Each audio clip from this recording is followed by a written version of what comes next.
You are the only participant in the conference.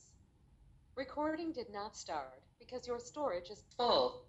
Please log in and delete recordings or purchase more storage from your account. All participants are muted and they can unmute themselves.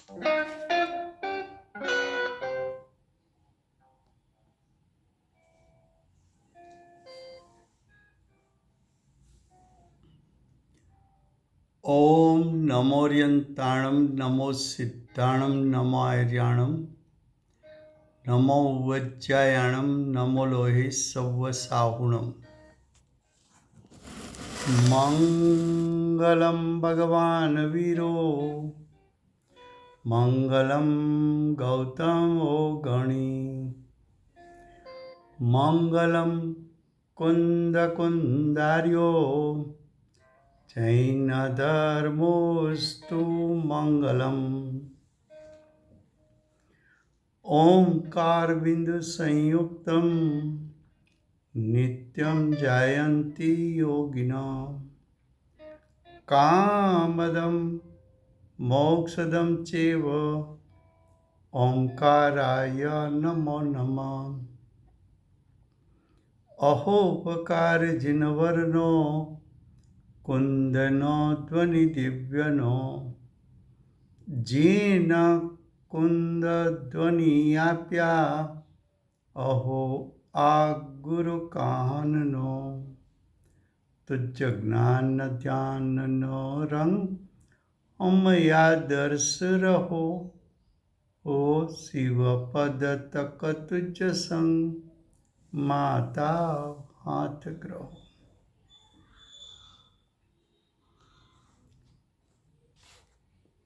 ये समयसार नाम का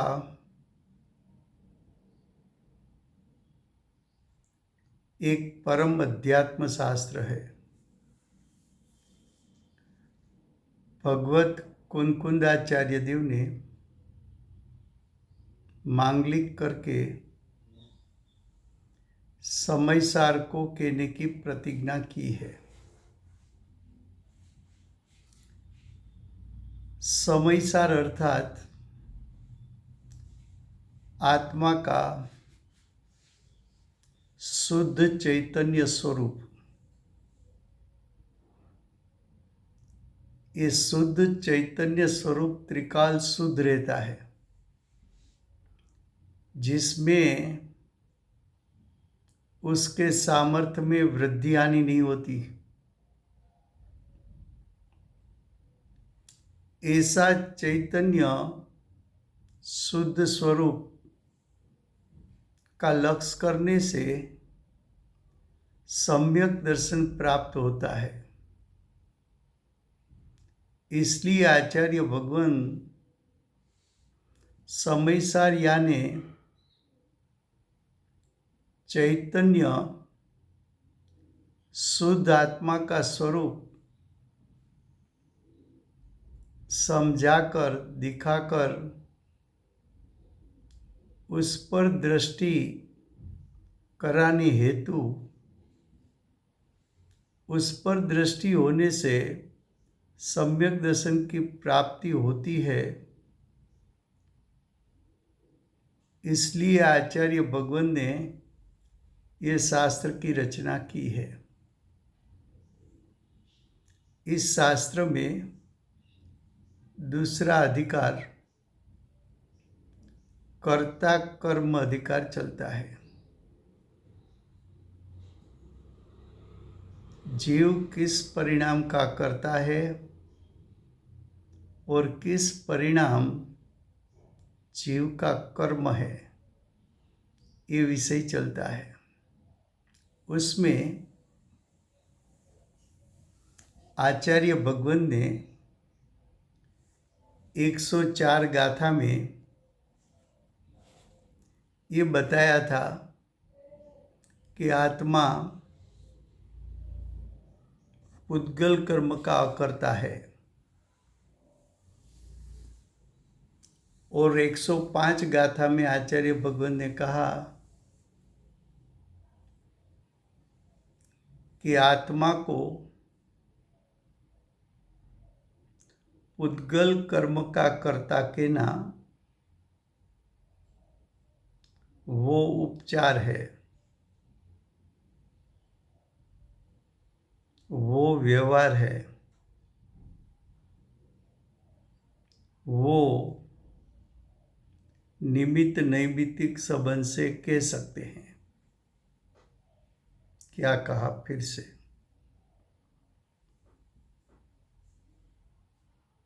आत्मा ઉદ્ગલ કર્મનો કરતા નથી એમ આચાર્ય ભગવંતે 104 ગાથામાં સિદ્ધ કર્યું. હવે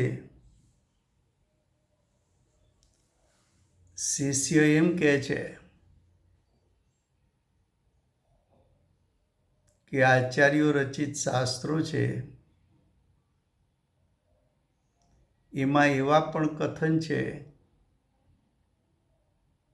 કે જીવ ઉદ્ગલ કર્મનો કરતા છે. તો આચાર્ય ભગવદ એમ કહે છે કે જીવ ઉદ્ગલ કર્મનો કરતા ક્યારે કહેવાય અને કઈ અપેક્ષાએ કહેવાય? તો કે આત્માને પૂતગલ કર્મનો કરતા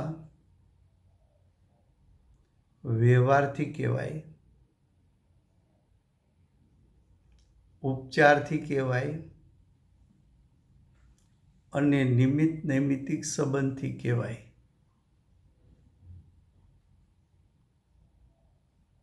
તો આત્માને પૂતગલ કર્મનો કરતા ઉપચારથી કઈ રીતે કહેવામાં આવે છે એ વાત આચાર્ય ભગવાન 105 ગાથામાં સિદ્ધ કરે છે. ગાથા 105 એની ટીકા. કાલે આપણે એમ કહ્યું હતું કે ગાથાર્થ ફરીવાર ગુજરાતીમાં લેશું, પણ ગાથાર્થનો વિષય ટીકામાં આવવાનો છે એટલે આપણે પહેલાં ગુજરાતી લઈએ છીએ, પછી હિન્દીમાં લઈશું. ટીકા. આ લોકમાં એટલે આ વિશ્વમાં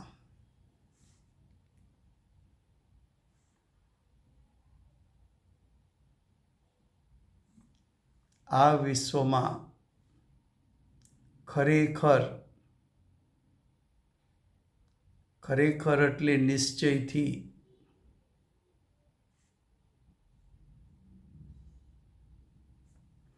આત્મા સ્વભાવથી પૌદ્ગલિક કર્મને નિમિત્તભૂત નહીં હોવા છતાં પણ શું કહ્યું? આત્માનો સ્વભાવ એટલે કે આત્માનું અનંત ગુણાત્મકપણું,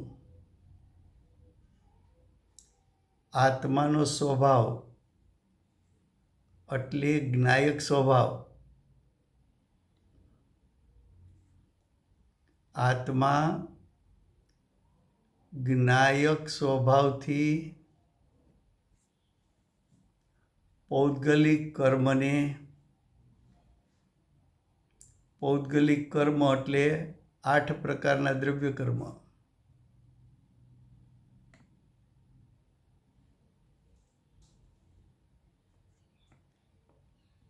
8 પ્રકારના દ્રવ્ય કર્મને નિમિત્તભૂત નહીં હોવા છતાં પેલા આત્માના સ્વભાવનું વર્ણન કરે છે. આત્માનો સ્વભાવ શું છે? તો કે આત્માનો સ્વભાવ તો જાણવું જાણવું જાણવું જાણવું જાણવું. આત્મા તો સ્વભાવથી જ્ઞાયક છે, જાણનારો છે.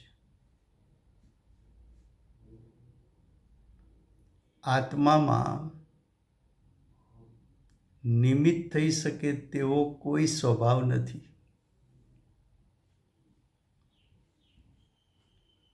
વિશ્વમાં 6 દ્રવ્ય છે. 6 દ્રવ્યમાં 2 દ્રવ્યમાં નિમિત્ત થવાની યોગ્યતા છે.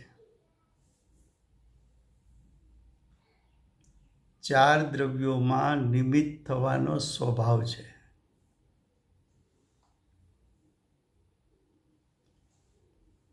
જીવ પૂતગલમાં નિમિત્ત થવાની યોગ્યતા છે. ધર્મ, અધર્મ, આકાશ અને કાળ 4 દ્રવ્યોમાં નિમિત્ત થવાનો સ્વભાવ છે.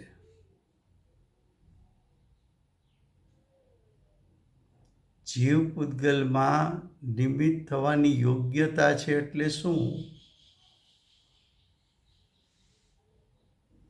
તો કે એ યોગ્યતા પર્યાયમાં છે, જીવની પર્યાયમાં.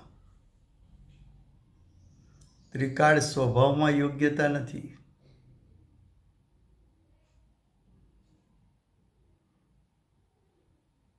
તો નિમિત્ત થવાની યોગ્યતા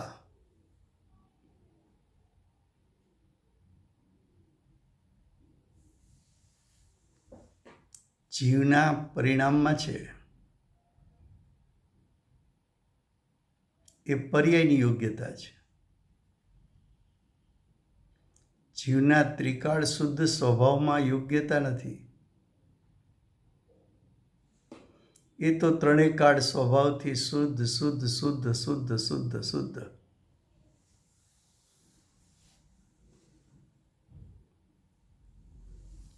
જીવના પરિણામમાં વિકાર થાય, વિભાવ થાય, મોહ રાગ દ્વેષ થાય. એવા વિભાવ કે વિકાર રૂપે થવાની યોગ્યતા એ પર્યાયની યોગ્યતા છે.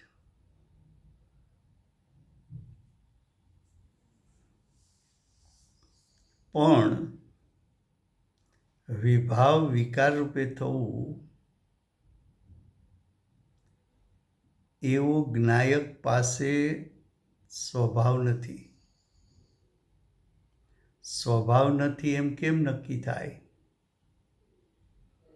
તો કે સ્વભાવ ત્રિકાળ હોય.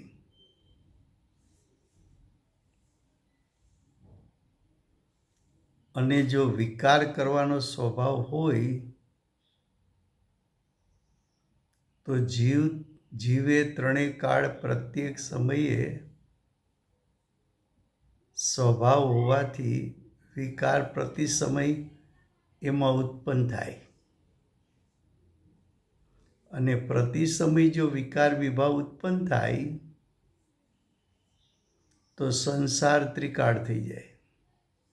સંસારનો નાશ થઈ શકે નહીં. બીજું સ્વભાવ હોય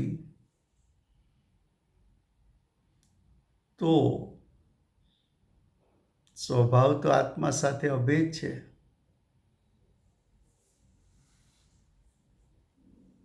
જ્યારે સિદ્ધ પદ પ્રગટ થાય ત્યારે જીવના પર્યાયમાં પણ વિભાવ કે વિકાર ઉત્પન્ન થતો નથી. વિભાવ વિકાર તો આત્મામાંથી બહાર નીકળી ગયો.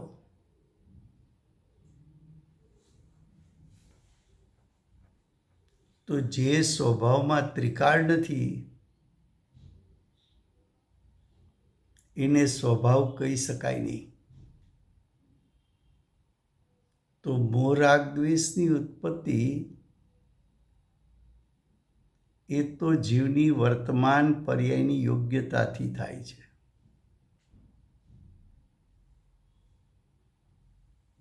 તો અહીંયા પ્રથમ કહે છે કે આ લોકમાં,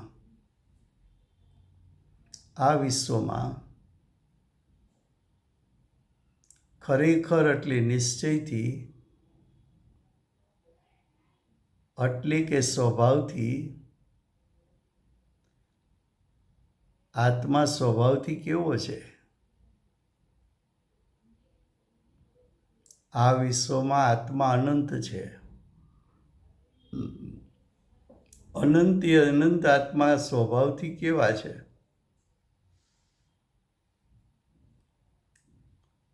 તો કે અનંત આત્મા સ્વભાવથી પૌદ્ગલિક કર્મને નિમિત્ત થઈ શકે એવો આત્મામાં કોઈ સ્વભાવ જ નથી. આવો સ્વભાવ ક્યારથી નથી? તો કે અનાદિથી નથી.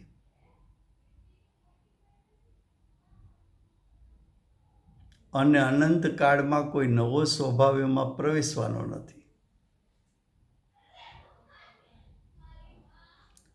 એટલે જ્ઞાયક સ્વભાવને જોવા જાઓ, જ્ઞાયક સ્વભાવ દ્રષ્ટિમાં આવે ત્યારે શ્રદ્ધાનમાં એમ આવે છે કે મારામાં નિમિત્ત થઈ શકાય એવો કોઈ ત્રિકાળ સ્વભાવ નથી. આત્માની અનુભૂતિ થાય છે ત્યારે ભાવશ્રુત જ્ઞાન પ્રગટ થાય છે. એ ભાવશ્રુત જ્ઞાન જ્ઞાયક સ્વભાવને જાણે છે ત્યારે કેવો જાણે છે?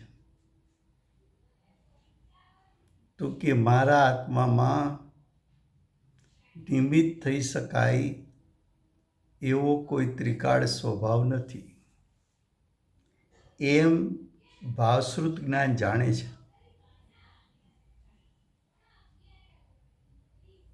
તો કહે છે કે પૌદ્ગલિક કર્મને નિમિત્તભૂત નહીં હોવા છતાં પણ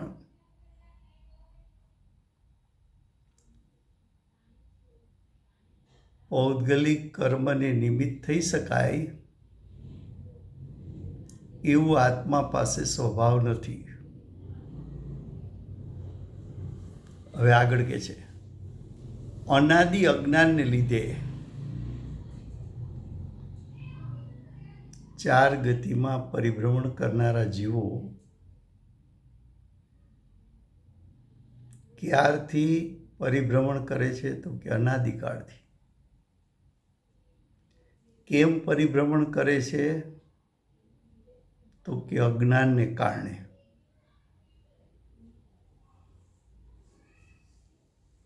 ચાર ગતિમાં રખડતા જીવો એનું અજ્ઞાન ક્યારથી છે? તો કે અનાદિકાળથી છે. તો અનાદિ અજ્ઞાનને લીધે એટલે કારણે, અનાદિ અજ્ઞાનને કારણે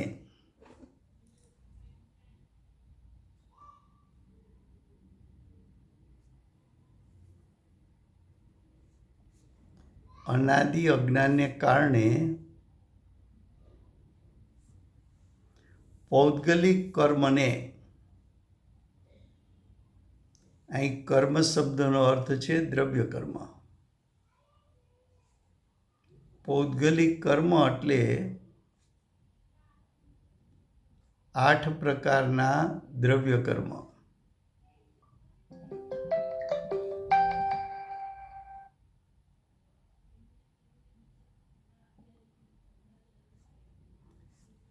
આઠ પ્રકારના દ્રવ્ય કર્મ ઉત્પન્ન થાય છે. 8 પ્રકારના પૌદ્ગલિક કર્મને નિમિત્તરૂપ થતા, હવે આ પૌદ્ગલિક કર્મને આત્માનો ત્રિકાળ શુદ્ધ સ્વભાવ નિમિત્ત નથી થતું, તો કોણ નિમિત્ત થાય છે? કોણ નિમિત્ત થાય છે એનો ઉત્તર આપે છે અહીંયા. અનાદિ અજ્ઞાનને લીધે પૌદ્ગલિક કર્મને નિમિત્તરૂપ થતા એવા અજ્ઞાન ભાવે પરિણમતો હોવાથી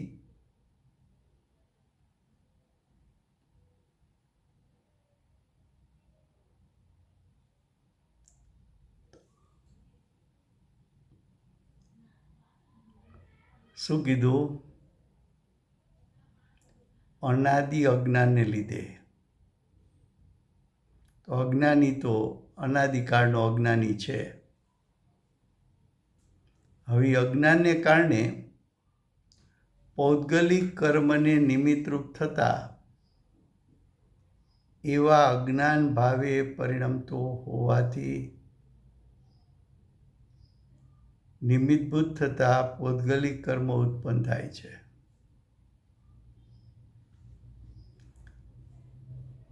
આ કારમણ વર્ગણામાંથી કર્મ થયા એમાં નિમિત્ત કોણ? તો કે અજ્ઞાન ભાવ.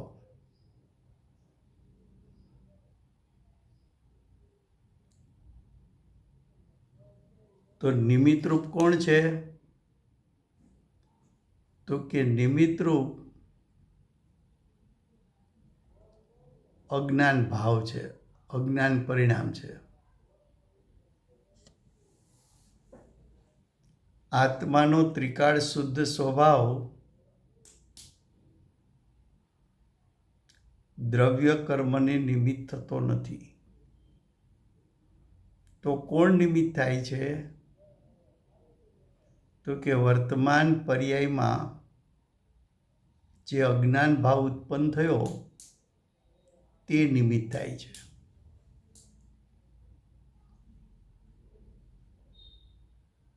એટલે પર્યાયમાં એવી યોગ્યતા છે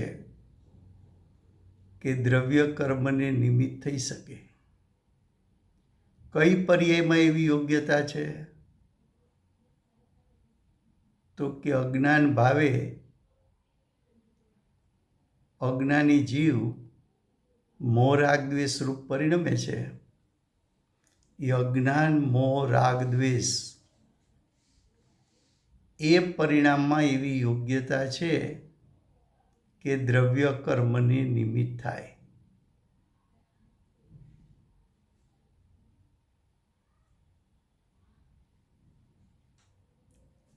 હવે હું એક દ્રષ્ટાંત આપું છું. એ પહેલાં સમજવાની કોશિશ કરજો.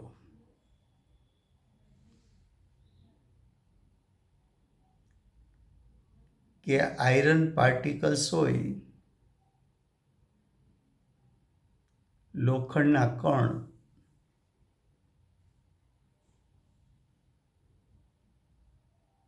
એને અને મેગ્નેટ લોહચુંબક બેયને નિમિત્ત નૈમિત્તિક સંબંધ છે.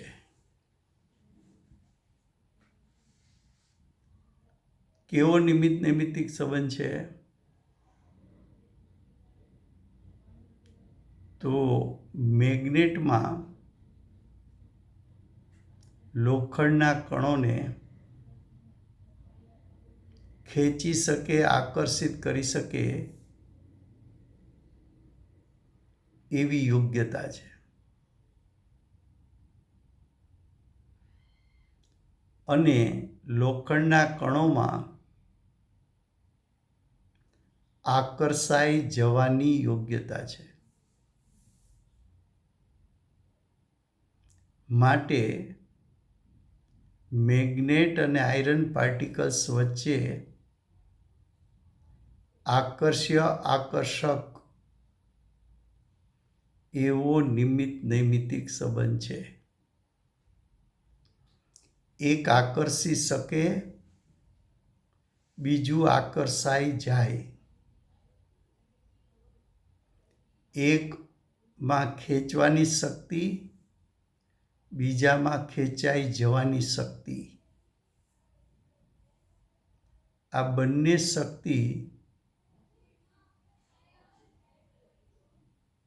બંનેની આવી યોગ્યતા વર્તમાન પર્યાયમાં છે.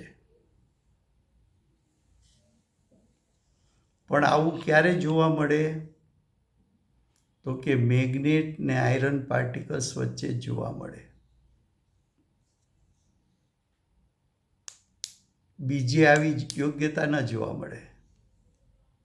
મેગ્નેટના સ્થાને 500 ગ્રામ સોનાનો ટુકડો મૂકો તો એ આયરન પાર્ટિકલ્સને ખેંચી શકે નહીં. કેમ? તો કે સોનાના ટુકડાના પરિણામમાં એવી યોગ્યતા નથી કે આયરન પાર્ટિકલ્સને ખેંચી શકે. બીજી રીતે લો કે મેગ્નેટ છે પણ આયરન પાર્ટિકલ્સની બદલે સોનાના કણ ગોલ્ડના પાર્ટિકલ્સ હોય તો પણ મેગ્નેટ એને ખેંચી શકશે નહીં.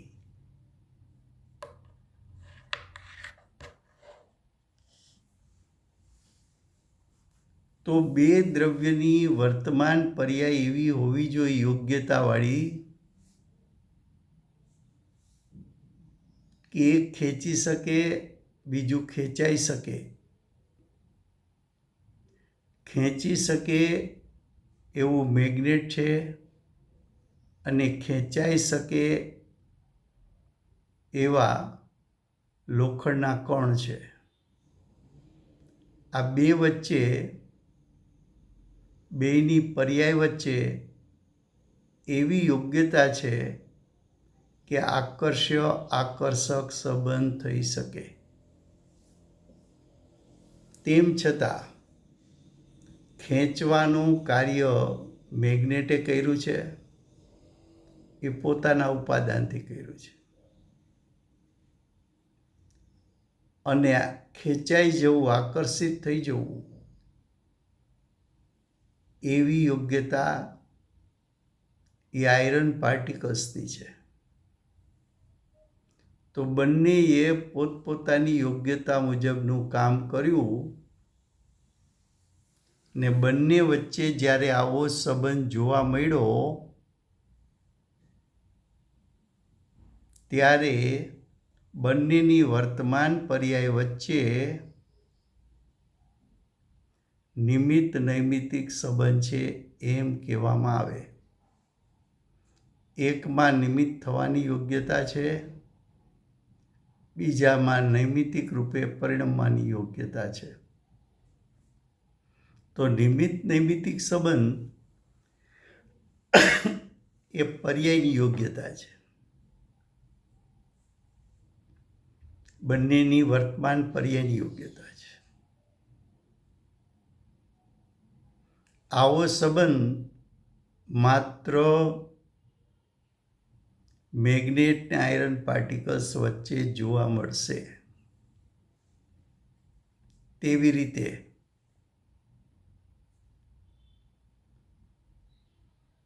અજ્ઞાન રૂપે પરિણમેલો જીવ વર્તમાન પર્યાયમાં મોહ રાગ દ્વેષને ઉત્પન્ન કરે છે. તો અજ્ઞાન, મોહ રાગ દ્વેષ એ પરિણામમાં એવી યોગ્યતા છે કે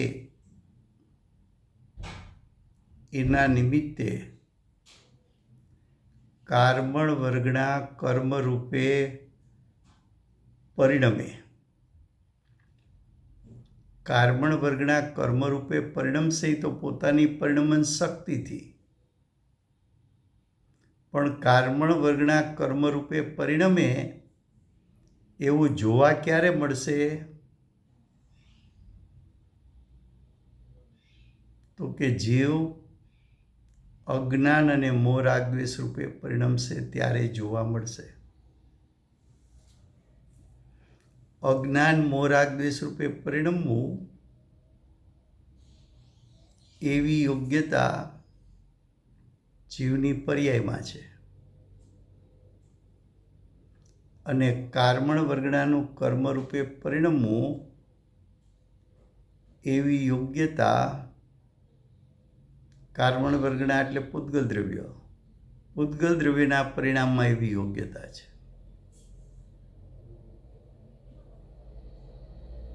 આવો જીવના પરિણામ અને કાર્બન વર્ગના પરિણામ વચ્ચે સંબંધ જોઈને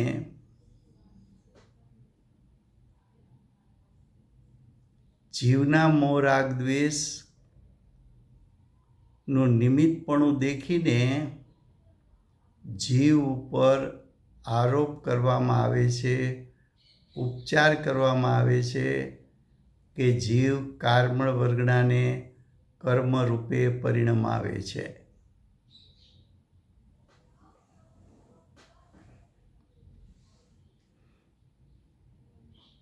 ખરેખર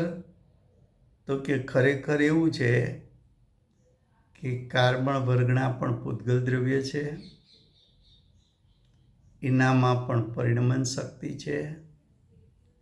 એટલે કાર્બન વર્ગના પોતાના ઉપાદાનથી, પોતાની સ્વશક્તિથી કર્મરૂપે પરિણમે છે ત્યારે બાહ્યમાં નિમિત્ત તરીકે અજ્ઞાનીના મોહ રાગ દ્વેષ હોય છે. તો જ્યારે કાર્બન વર્ગના કર્મરૂપે પરિણમે છે ત્યારે જીવના મોહ રાગ દ્વેષ નિમિત્ત તરીકે જોવામાં આવે છે. માટે જીવના મોહ રાગ દ્વેષ ઉપર ઉપચાર કરવામાં આવે છે કે જીવના મોહ રાગ દ્વેષે કર્મને બાંધ્યા, કર્મને परिणमाया. समझ में आता है? फिर से हिंदी में.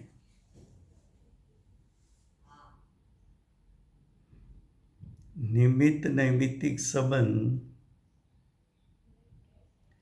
वो दो द्रव्य की वर्तमान पर्याय में दिखने में आती है.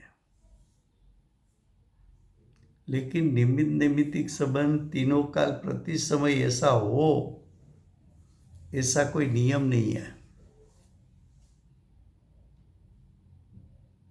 लेकिन जब जब होता है तब निमित्त नैमित्तिक संबंध कहलाता है.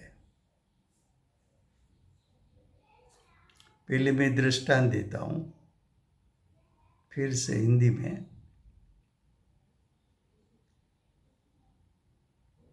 एक मैग्नेट है, दूसरा आयरन पार्टिकल्स है.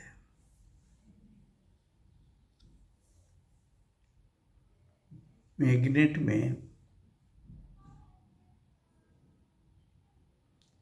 ऐसी स्वशक्ति वर्तमान पर्याय में है कि आयरन पार्टिकल्स को आकर्षित कर सके, और आयरन पार्टिकल्स के परिणाम में भी ऐसी योग्यता है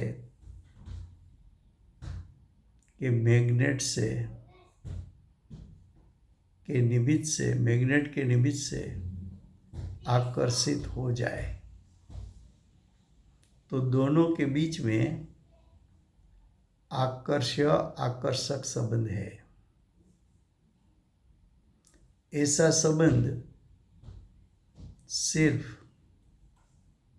मैग्नेट की वर्तमान पर्याय की योग्यता और आयरन पार्टिकल्स की वर्तमान पर्याय की योग्यता, दोनों के बीच में निमित्त नैमित्तिक संबंध बनना, तब आकर्षक संबंध दिखने में आता है.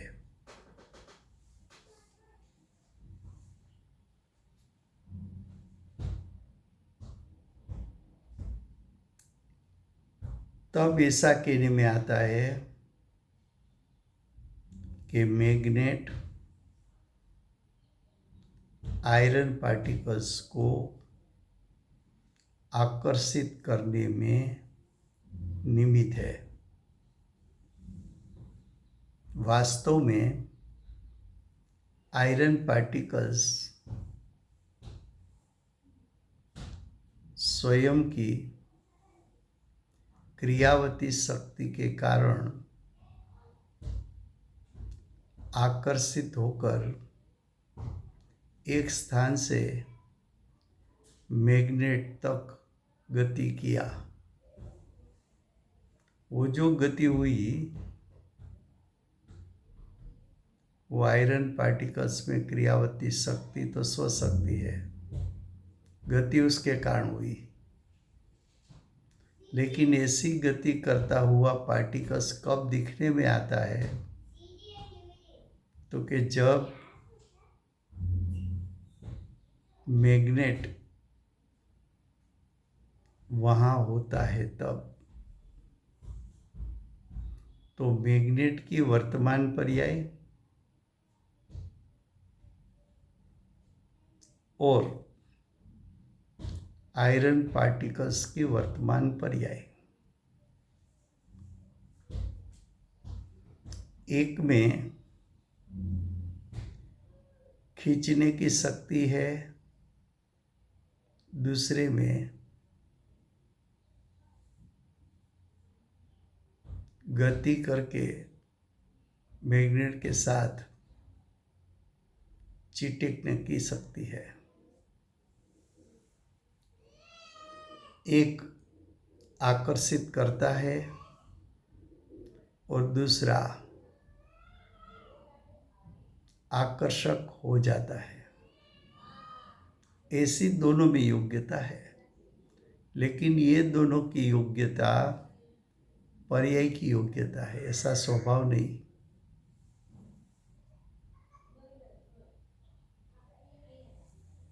मैग्नेट में ऐसा निमित्तभूत स्वभाव है कि आयरन पार्टिकल को खींच सके।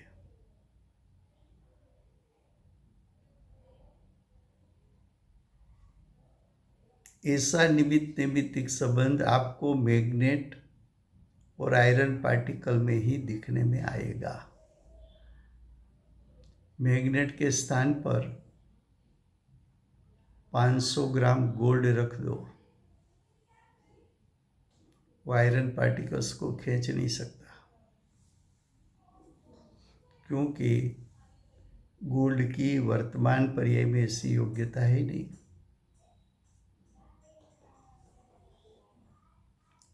एक तरफ मैग्नेट रखो, दूसरी तरफ आयरन पार्टिकल के स्थान पर गोल्ड के पार्टिकल्स रखो,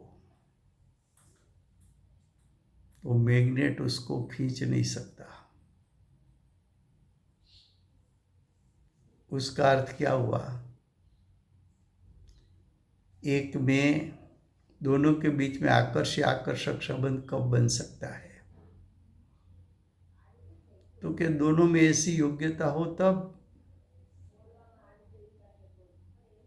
तो दोनों में जो योग्यता है उस पर से आरोप किया जाता है कि मैग्नेट ने आयरन पार्टिकल्स को खींचा। वास्तव में आयरन पार्टिकल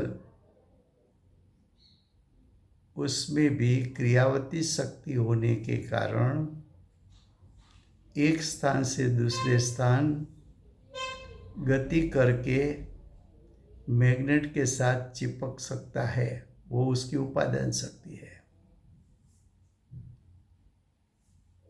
और नैमित्तिक परिणाम क्या है? तो कि मैग्नेट का निमित्तपना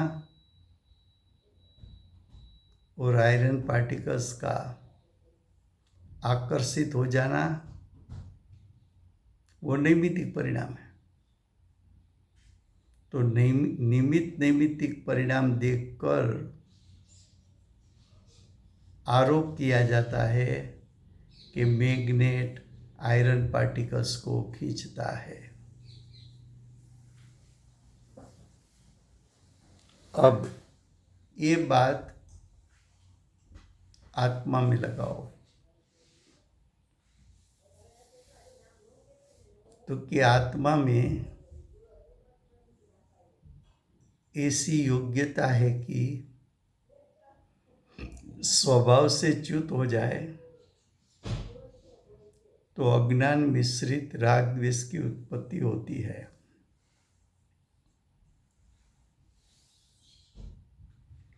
और कर्मण वर्गणा में ऐसी योग्यता है कि अज्ञान मिश्रित राग द्वेष का निमित्तपणा मिले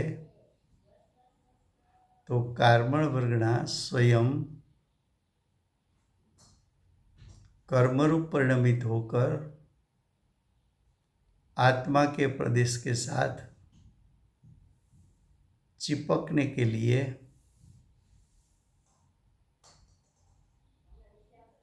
आत्मा के प्रदेश पर जाकर चिपक जाए। तो एक में अज्ञान मिश्रित राग द्वेष करने की योग्यता है,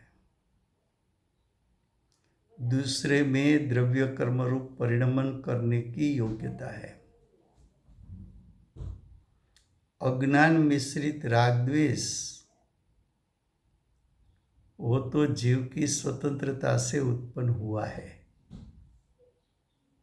कि जीव स्वभाव से च्युत हुआ तो अज्ञान मिश्रित राग द्वेष की उत्पत्ति हुई। और कर्मण वर्गणा में परिणमन करने की स्वशक्ति है और उसमें ऐसी योग्यता है कि द्रव्य कर्म रूप परिणमन कर सके।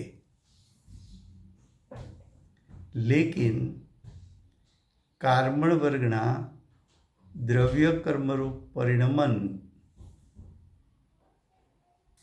करने में कब दिखने में आएगा, तो कि जब अज्ञान मिश्रित मोह राग द्वेष का निमित्तपना होगा तब कर्मण वर्गणा कर्म रूप परिणमित होती है, ऐसा दिखने में आता है। तो एक तरफ अज्ञान मिश्रित मोह राग द्वेष, दूसरी तरफ कर्मण वर्गणा का कर्म रूप परिणमन करना, ये दोनों के बीच में कौन सा संबंध है, तो कि निमित्त नैमित्तिक संबंध है। उसमें निमित्त कौन, तो कि अज्ञान मिश्रित मोह राग द्वेष निमित्त, वो पर्याय की योग्यता है। और नैमित्तिक परिणाम कर्मण वर्गणा का कर्म रूप होना, ऐसी योग्यता कर्मण वर्गणा में है के पर्याय में है। तो जीव का त्रिकाल शुद्ध स्वभाव कर्मण वर्गणा में से कर्म बनने में निमित्त बनता नहीं है। आत्मा की वर्तमान पर्याय की योग्यता के कारण, वो योग्यता में निमित्त होने का सामर्थ्य होने के कारण कर्मण वर्गणा कर्म रूप परिणमित दिखने में आती है। तब कर्मण वर्गणा भी अपनी उपादान शक्ति से, परिणमन शक्ति से कर्म रूप हुई और ऐसा परिणमन तब दिखने में आया कि जब अज्ञान मिश्रित मोह राग द्वेष जीव की सत्ता में उत्पन्न हुआ।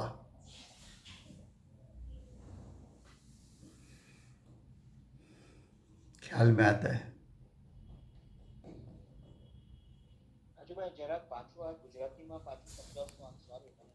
ફરી વાર ઉતાવળ કઈ નથી આપણે.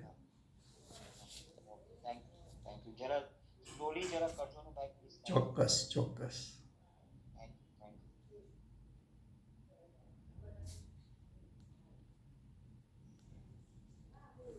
શું કહે છે ફરીવાર? પહેલું તો એ કેવું છે કે આત્માનો ત્રિકાળ પરિપૂર્ણ શુદ્ધ સ્વભાવ દ્રવ્ય કર્મ બનવામાં નિમિત્ત થતો નથી.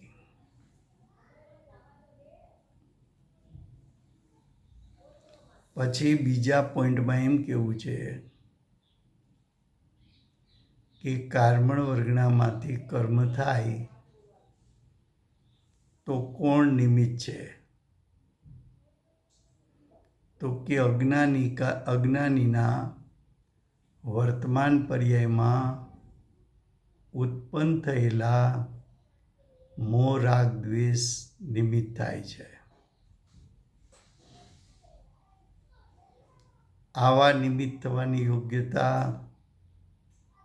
જીવની પર્યાયમાં હોય છે, આત્મ સ્વભાવમાં નહીં. આત્મ સ્વભાવ તો ત્રણેય કાળ શુદ્ધ ને શુદ્ધ છે. એમાં કાંઈ વૃદ્ધિ હાનિ નથી, એમાં કાંઈ અશુદ્ધતા દાખલ થતી નથી.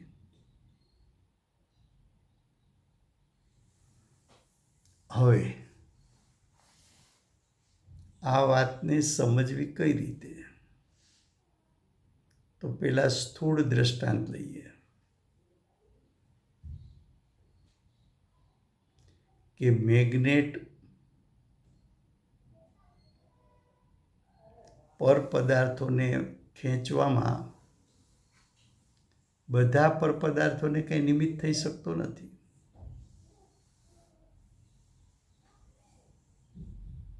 કેમ? તો કે સામેના પદાર્થોમાં પણ ખેંચાઈ શકે એવી યોગ્યતા હોવી જોઈએ. અને મેગ્નેટ સિવાયની બીજી ધાતુઓ એ પણ આયરન પાર્ટિકલ્સને ખેંચવામાં નિમિત્ત હોતું નથી. કેમ? તો કે એ બીજી મેટલ એનામાં પણ મેગ્નેટ જેવી યોગ્યતા નથી કે પરને ખેંચવામાં નિમિત્ત થઈ શકે એવી યોગ્યતા નથી. તો કે આવો આકર્ષક સંબંધ કોની વચ્ચે જોવા મળે? તો કે માત્ર મેગ્નેટની વર્તમાન પર્યાય અને આયરન પાર્ટિકલ્સની વર્તમાન પર્યાય વચ્ચે જ આવો આકર્ષક સંબંધ જોવા મળે. બીજા વચ્ચે જોવા ના મળે. જેમ જીવના મોહ રાગ દ્વેષ અને કર્મણ વર્ગણાનું કર્મ રૂપે થવું, આવું માત્ર જીવના મોહ રાગ દ્વેષ અને કર્મણ વર્ગના વચ્ચે જ તમને જોવા મળે. જીવ મોહ રાગ દ્વેષ કરે તો બીજા ધર્મ આકાશ કાળ છે એમાં ક્યાંય નિમિત્ત નથી. અન્ય જીવોને પણ નિમિત્ત નથી. વર્ગણાના પ્રકાર પણ અનેક છે. એમાંથી માત્ર નિમિત્ત કોને છે? કર્મણ વર્ગણાના પરમાણુઓને. બધાને કઈ નિમિત્ત નથી થતા મોહ રાગ દ્વેષ. તો મોહ રાગ દ્વેષ રૂપે પરિણમવું એ આત્માનો સ્વભાવ નથી, પણ આત્માની વર્તમાન પર્યાયની યોગ્યતા છે. આવી યોગ્યતા પર્યાયમાં હોય છે.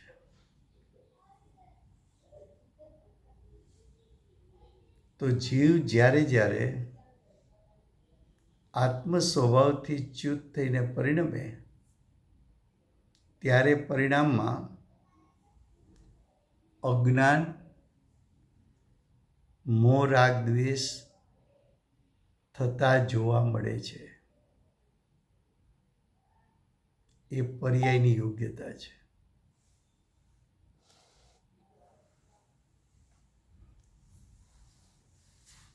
અને બીજી તરફ મોહ રાગ દ્વેષ કોને નિમિત્ત થાય છે? તો કે માત્ર કાર્બન વર્ગના પરમાણુઓને.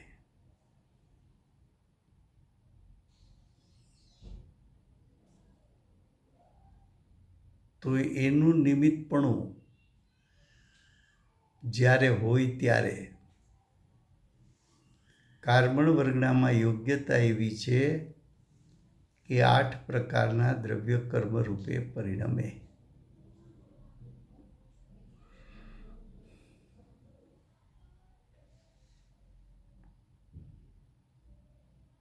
તો જીવના મોહ રાગ દ્વેષ વર્તમાન પર્યાયની યોગ્યતા એ કાર્બન વર્ગણાનું કર્મ રૂપે થવું એ કાર્બન વર્ગણાની વર્તમાન પર્યાયની યોગ્યતા. એ બે વચ્ચે એક સમય પૂરતો નિમિત્ત નૈમિત્તિક સંબંધ છે. કારણ કે મોહ રાગ દ્વેષ પણ એક સમયના ને કાર્બન વર્ગણાનું કર્મ રૂપે થવું એનો કાળ પણ એક સમયનો. બીજા સમયે જીવના ભાવ બદલાઈ જશે. કદાચ મોહ રાગ દ્વેષ કરે તો પણ તીવ્રતા મનતા બદલાઈ જશે.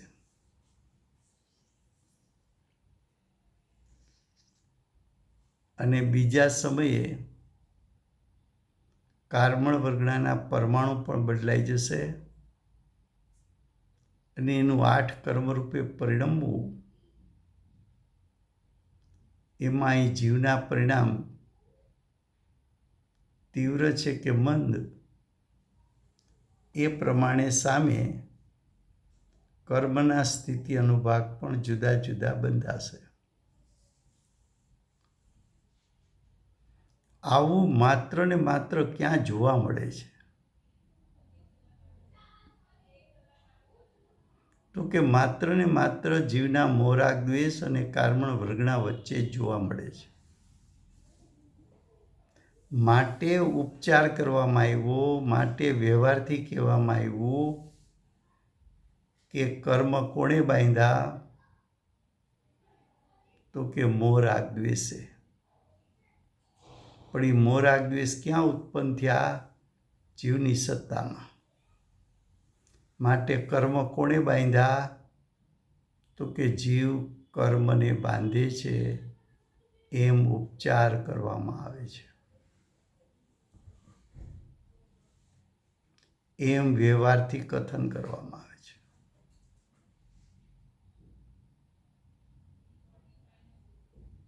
કાંઈ આત્મા પૂતગલ કર્મ રૂપે થયો નથી. આત્મા પૂતગલ કર્મ રૂપે થયો કે કાર્બન વર્ગના પરમાણુ પૂતગલ કર્મ રૂપે થયા?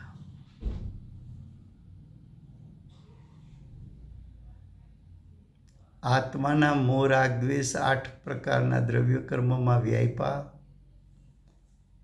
કે કાર્બન વર્ગના પરમાણુ 8 પ્રકારના કર્મમાં વ્યાપ્યા છે? તો કે 8 પ્રકારના કર્મમાં કાર્બન વર્ગના પરમાણુ વ્યાપ્યા હોવાથી અને આ પરમાણુઓ પૂતગલ હોવાથી એ 8 પ્રકારના કર્મ સાથે પૂતગલ દ્રવ્યને કરતા કર્મ સંબંધ હોવાથી પૂતગલ દ્રવ્ય 8 પ્રકારના કર્મનું કરતા નિશ્ચયથી છે. પણ જ્યારે 8 કર્મરૂપ પરિણમન જોવા મળ્યું ત્યારે બાહ્યમાં નિમિત્ત તરીકે જીવના મોહ રાગ દ્વેષ હતા. માટે ઉપચારથી વ્યવહારથી એમ કીધું કે જીવના મોહ રાગ દ્વેષને કારણે કર્મ બંધાણા છે.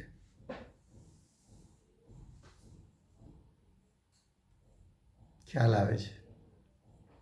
હાજી, થેન્ક યુ. છે તો સહેલું, પણ શાંતિથી સાંભળે, વિચારે.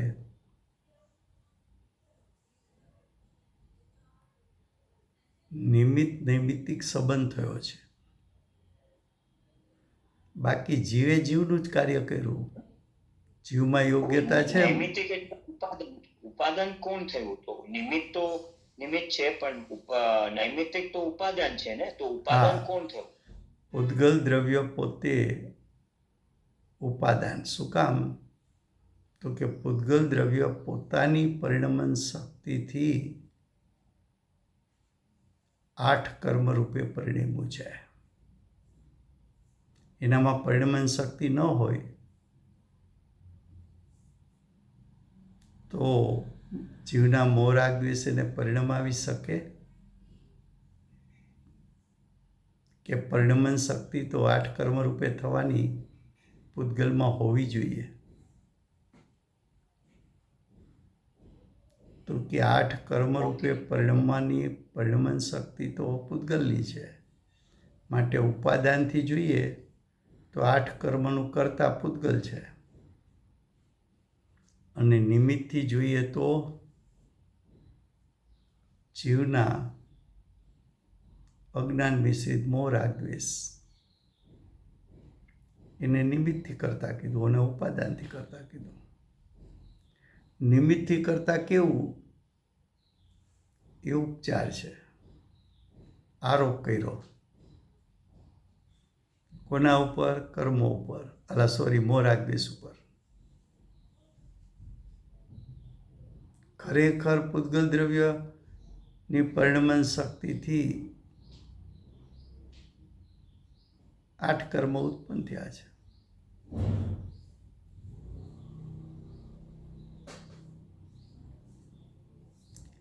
ખ્યાલ આવે છે? હાજી, થેન્ક યુ. આચાર્ય ભગવાન એક વાતને ચોખ્ખી કરે છે. આજે આપણે 105 ગાથા ચાલે છે, પણ કર્તા કર્મ અધિકાર તો શરૂ થયો 69 ગાથાથી. 69 ગાથાથી 105 ગાથા સુધી સળંગ, એટલે એક સાથે એક પછી એક ગાથાનું હેડિંગ અને એનો અન્વયાર્થ વાંચતા જાઓ તો આચાર્ય ભગવાન 69 ગાથાથી 105 ગાથા સુધી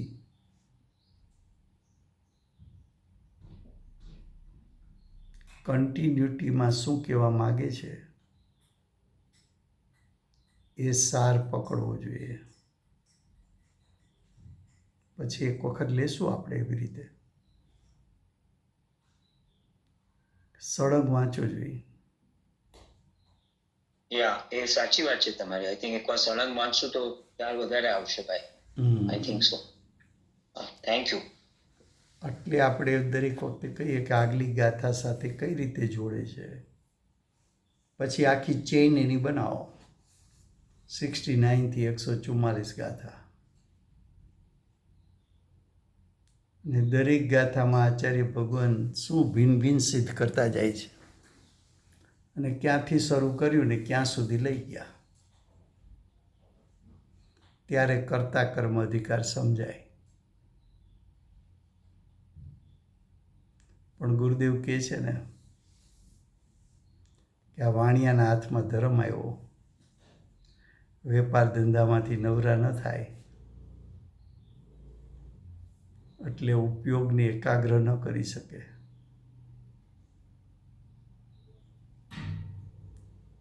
એમાં આપણે થોડી નિવૃત્તિ લઈને એની કન્ટિન્યુટી પકડવાની કોશિશ કરવી જોઈએ.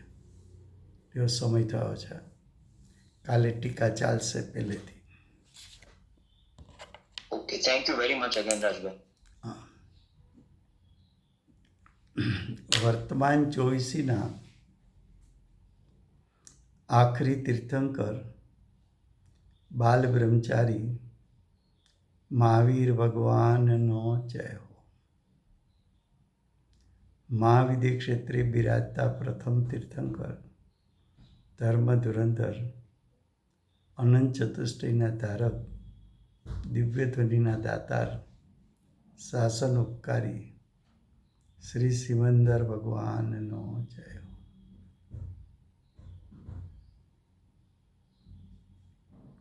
કડીકાળ સર્વજ્ઞ કેવળ જ્ઞાની તળેટીમાં બેઠેલા મા સમર્થ આચાર્ય ભગવત શ્રી કુંદકુંદાચાર્ય દેવનો જય હો.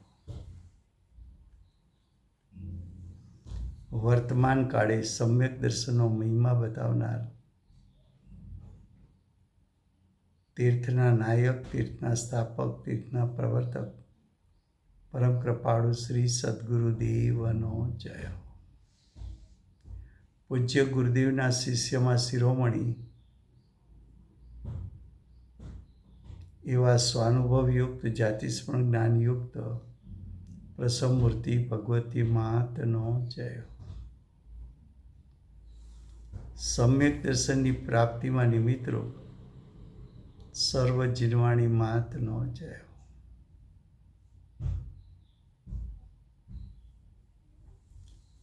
વર્તમાન ગુરુ અને ભવિષ્યના તીર્થંકર શ્રી સૂર્યકીર્તિનાથ ભગવાનનો જય હો. શ્રી સૂર્યકીર્તિનાથ ભગવાનના સમોવસરણના મુખ્ય ગણધર દેવેન્દ્ર કીર્તિનાથ ભગવાનનો જય હો.